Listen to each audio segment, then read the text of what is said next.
babae, hindi naman basta-basta bibitaw yan eh. Diba? Ibang magtiis ang mga babae kesa sa atin. Iba yung tolerance nila sa pain.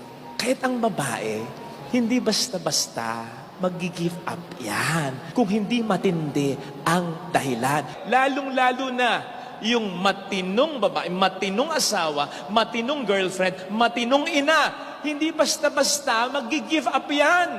O mag-give up man yan, matagal nang lumalaban yan, napagod na lang. Kaya nga may kasabihan tayo, kapag ang babae ang umayaw, ayawan na talaga. Hindi ibig sabihin ayaw na niya, kundi dahil wala na siyang ibibigay pa kasi inubos mo na. Tandaan natin sa 1 Corinthians 13, ha? Ang unang definisyon ng pagmamahal ay, love is patience.